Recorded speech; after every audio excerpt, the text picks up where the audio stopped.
TCE na TV está no ar. Confira os destaques de hoje.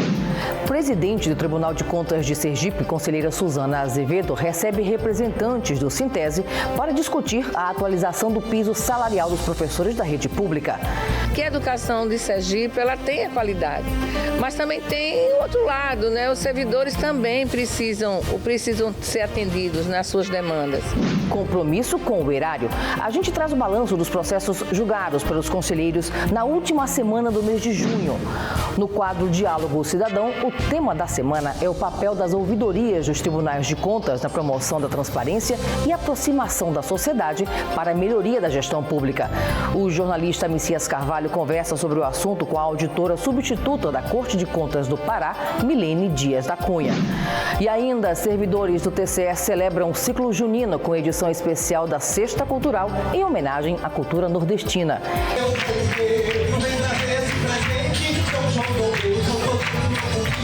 Fique com a gente, a revista eletrônica do Tribunal de Contas de Sergipe já começou.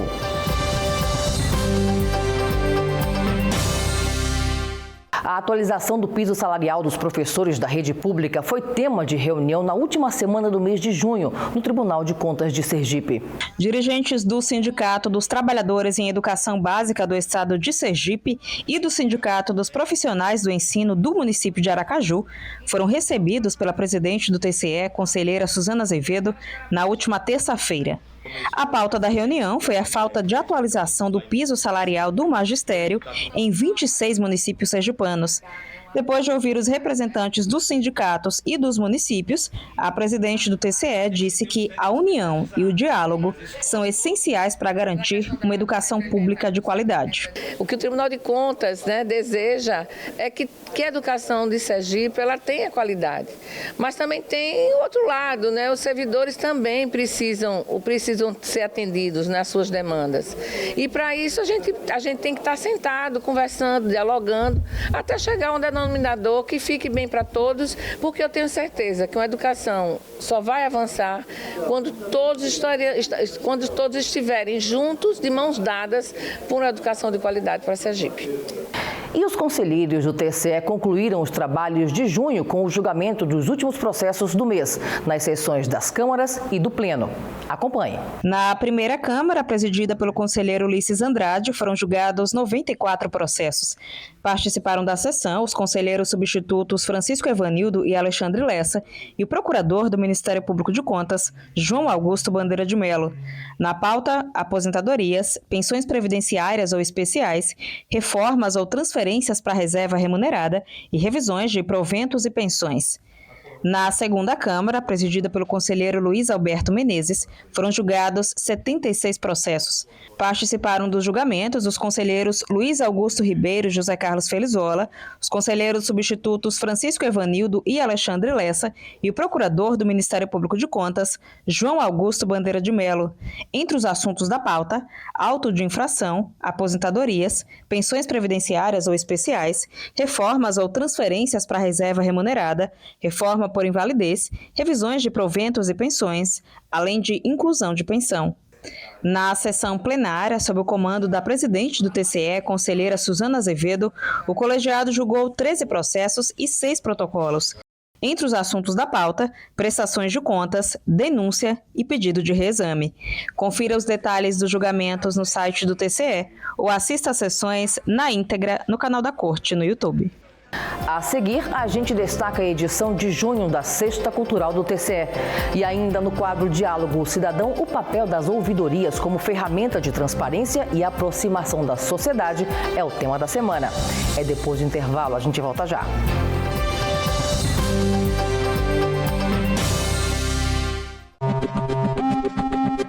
Olá amigos, eu sou o Rosendo Aragão, produtor aqui da Cultura FM, jornalista, e a pergunta que eu faço aqui no quadro Coletivo de Imprensa do Tribunal de Contas de Sergipe é a seguinte: qual o papel fundamental do Ministério Público de Contas?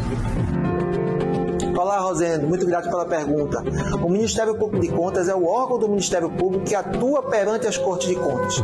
E atua como? Atua de duas maneiras. Uma, fazendo pedidos de auditorias, fazendo representações, pedindo providências ao colegiado. E a outra maneira é emitindo pareceres em todos os processos sujeitos ao controle externo, à deliberação do Tribunal de Contas.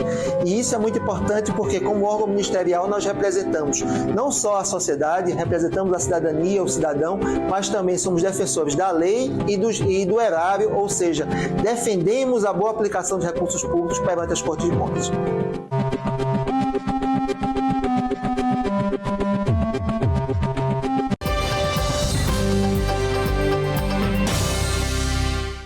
Servidores do Tribunal de Contas de Sergipe estiveram reunidos para participar da tradicional Sexta Cultural do TCE. E a edição do mês de junho foi especial, com a celebração do ciclo junino e a valorização da cultura nordestina. A retomada da Sexta Cultural na Corte de Contas marcou também a celebração dos Santos Juninos. O evento apresentou ao público, composto por servidores do TCE e visitantes convidados, diversas apresentações culturais e artísticas, entre elas a exposição do artista plástico Joca. Por meio da técnica impressionista, ele retrata diversos costumes nordestinos e aspectos dos festejos juninos na exposição intitulada País do Forró. Você encontra procissões, você encontra queima de fogos, a dança do forró, né? E isso é muito gostoso, é o que eu represento, é bem o Nordeste. A programação seguiu com a apresentação do espetáculo Ópera do Milho, do Grupo Emboaça.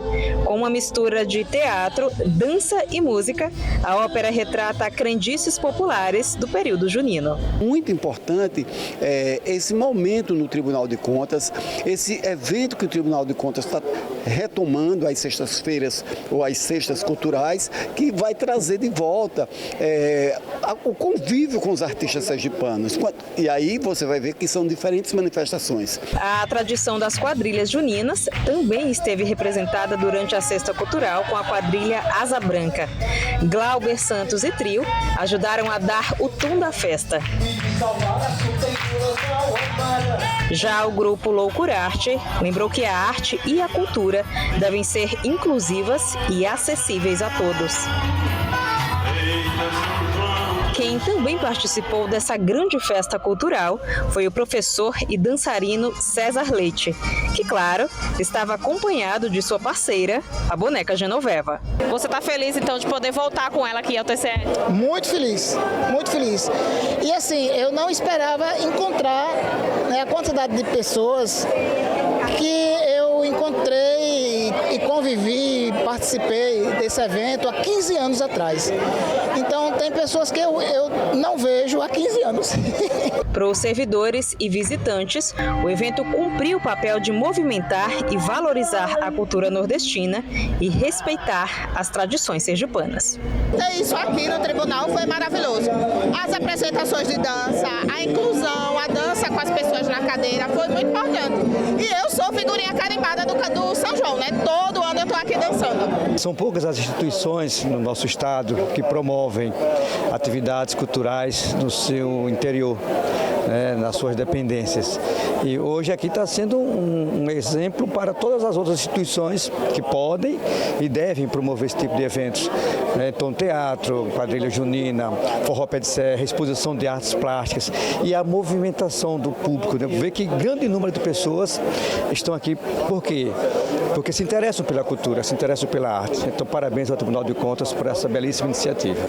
A curadoria da Sexta Cultural foi conduzida pelo assessor Irineu Fontes, que idealizou o evento com o objetivo de valorizar os artistas e a cultura e de proporcionar aos visitantes a oportunidade única de vivenciar de perto o processo criativo de cada artista. A cultura é viva, a cultura é necessária, a gente não viveria em harmonia sem a música, sem a cultura, e a Suzana dá esse passo importante para o tribunal ser não coadjuvante, mas protagonista na cultura sergipana também. Ao comentar a programação, a presidente do TCE, conselheira Suzana Azevedo, também enfatizou o desejo de valorizar a cultura sergipana. Nós estamos terminando os festejos com aquele gostinho já de saudade. Um gostinho de saudades, mas com certeza o que nós queremos é que a cultura seja valorizada e todos os meses temos aqui no tribunal os artistas sergipanos se apresentando. E é isso que nós vamos fazer. O quadro Diálogo Cidadão desta semana destaca a importância das ouvidorias dos tribunais de contas como ferramenta de transparência e aproximação junto à sociedade para a melhoria da gestão pública. O jornalista Messias Carvalho conversou sobre o assunto com a auditora substituta da Corte de Contas do Pará, Milene Dias da Cunha. Confira.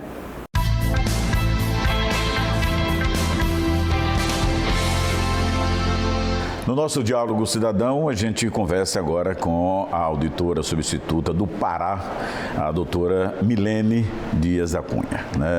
A gente tem abordado aqui nesse espaço, que tem como foco o cidadão, a questão do controle, da participação do cidadão, como talvez a ferramenta mais importante de fiscalização. Está sempre mais perto, tem sempre um olho em tudo que acontece quando se fala em gestão pública. Mas como denunciar? A doutora Milene conversa com a gente agora exatamente sobre este assunto. Doutora, muito obrigado por ter aceito o nosso convite nesse Diálogo Cidadão. E chamar o cidadão a esse papel fundamental que ele tem, que é de denunciar. A senhora versa sobre esse assunto com muita propriedade.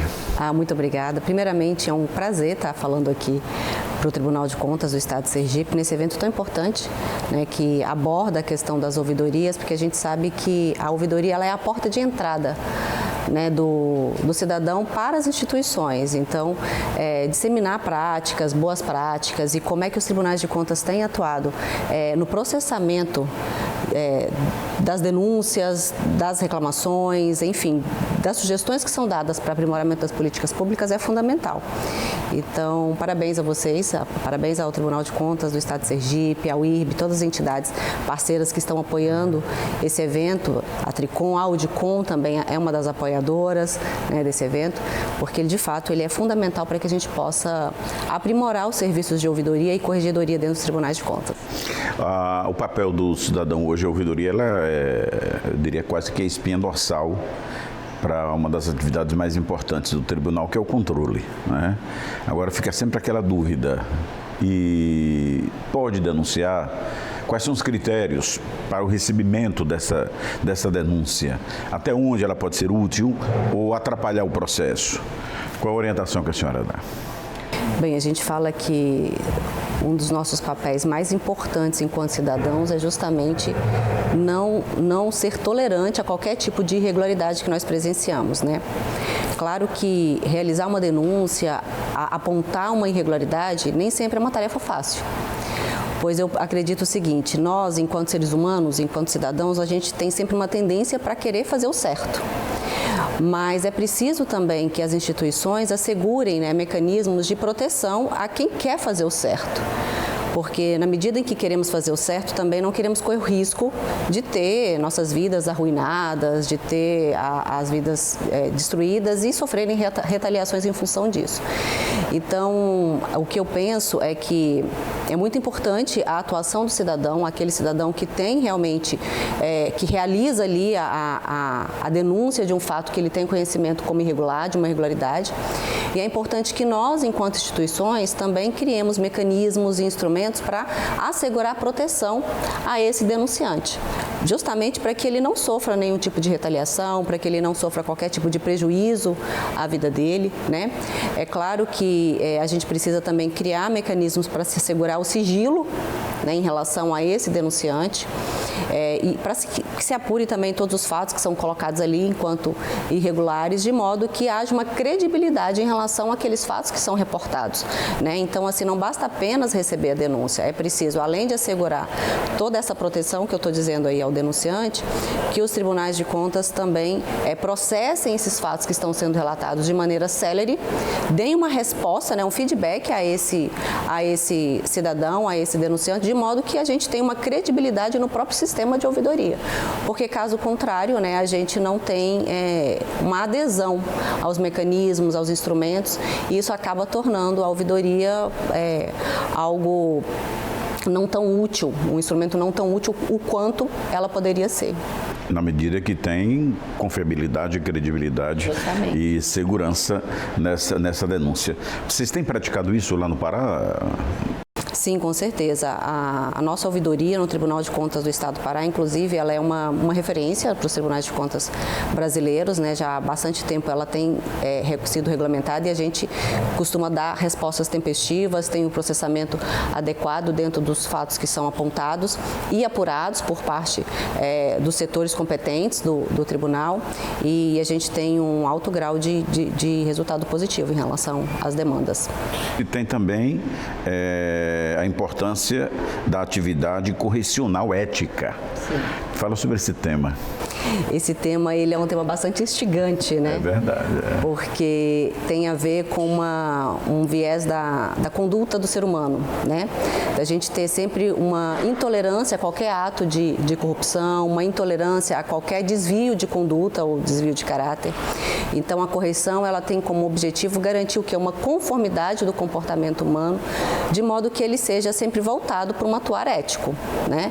Um atuar em que respeite, né, ali a atuação e o próprio comportamento do indivíduo voltado para aquilo que é honesto, para aquilo que é correto, para aquilo que é probo, né? Então, a atividade correcional, ela busca justamente fazer essa vigília constante em relação à conduta e o comportamento humano, para que ele seja sempre um comportamento voltado para aquilo que é sempre, o que eu costumo dizer, límpido, claro, né? Não deixando margem para qualquer tipo de obscuridade ou algo turvo dentro de uma conduta humana, porque é justamente isso que vai garantir que as instituições sejam vistas com credibilidade, né? Assegurar com que as pessoas confiem realmente no papel da instituição, porque sabem que a partir dessa atuação ética, dessa atuação correta, a gente vai ter uma resposta muito positiva em relação às mais diversas demandas, né? É ver praticado o justo, né? E o correto, que é o que a gente espera da nossa sociedade. A senhora fez uma leitura hoje, tem participado de encontros, né? Um momento ímpar de se trocar experiências. Tem avançado bastante o controle no Brasil? Porque parece que o combate à corrupção, alguns dizem que é mais ou menos como enxugar gelo. Mas não pode ser assim, né? Tem que se acreditar e tem que se buscar resultados. A doutora Milena faz que leitura hoje desse quadro no Brasil? Eu vejo que a gente tem avançado significativamente nesse sentido. Eu acho que tudo isso também é um viés de como nós, enquanto cidadãos, e qual o nosso nível de tolerância em relação às pequenas infrações. Porque as grandes infrações, elas começam justamente nas pequenas infrações. Há uma teoria, né, que foi desenvolvida em Nova York, a partir de um experimento social que foi denominado a teoria das janelas quebradas. Não sei se o senhor já ouviu falar. Essa teoria buscou avaliar, na época, o metrô de Nova York era considerado o ponto mais violento da cidade de Nova York. E aí, a partir desse experimento, eles começaram a fazer correções em relação àquelas pequenas infrações vistas ali no metrô, como a questão da pichação do próprio metrô, jogar lixo, né? Aqueles pequenos atos de vandalismos que haviam ali. E aí, a partir do momento da recuperação da prefeitura em relação à intolerância para esses pequenos vandalismos, o que se verificou? Uma mudança de comportamento das pessoas que frequentavam o metrô. Até mesmo aquelas pessoas que praticavam esses atos, de repente, houve uma mudança nesse comportamento. Então, o que a teoria da janela quebrada, ela comprova? Que a ordem atrai ordem, assim como a desordem atrai desordem. Então, se a gente quebra uma janela e ela imediatamente não é consertada, a tendência é que quem vem posteriormente quebre as demais janelas que estão em volta, porque passa a impressão de que ali não há uma autoridade, de que ali não há um cuidado devido. Então, eu falo que para que a gente possa conseguir combater a corrupção, e isso vale para qualquer país, porque o Brasil não é, né, o único país que sofre desse mal, eu digo que onde tem seres humanos, há um risco, né, de um desvio de conduta, é preciso que a gente também seja intolerante às pequenas infrações, a começar pelas infrações de trânsito, o jeitinho, aquela coisa que a gente acha que é possível conseguir um caminho alternativo, né, porque as grandes corrupções acontecem a partir da tolerância aos pequenos atos de corrupção. E os tribunais têm aumentado a atuação? E os tribunais de contas, eles têm aumentado cada vez mais em relação a isso, né? Eu vejo que os tribunais de contas, eles têm se preocupado cada vez mais com uma avaliação qualitativa, né, das ações governamentais e não meramente quantitativa. Então, isso tem um potencial de quê? De replicar e de alterar condutas, né, de trazer uma reflexão maior em relação ao nosso papel enquanto agente de controle, né, não só enquanto exemplo de todo esse processo, mas também induzindo melhorias e trazendo reflexões importantes nessa seara mais ética do comportamento. Obras paralisadas é uma amostragem forte de que é preciso uma atuação mais dura, porque é dinheiro deixado ao léu, né? Justamente. Que muitas vezes causam grandes prejuízos ao erário. Dinheiro deixado ao léu e um custo de oportunidade que nunca volta, né? Então, a gente realmente precisa ter um olhar mais vigilante e cauteloso em relação a isso. Então, eu vejo os tribunais de contas saindo da sua zona de conforto e se preocupando cada vez mais com esse olhar mais qualitativo, realmente, das ações, né? Ok, doutora Milena, muito obrigado por essa entrevista. Eu que lhe agradeço. Um grande abraço ao Pará. Muito obrigada. Muito obrigado. Deixo aqui registrado que o povo de Sergipe, a hospitalidade sergipana não é igual. Muito obrigado. Muito obrigada pela hospitalidade. A entrevista na íntegra você pode ouvir no Spotify e também em nossas redes sociais. O TCE na TV de hoje termina aqui. Obrigada por sua companhia e uma ótima semana para você.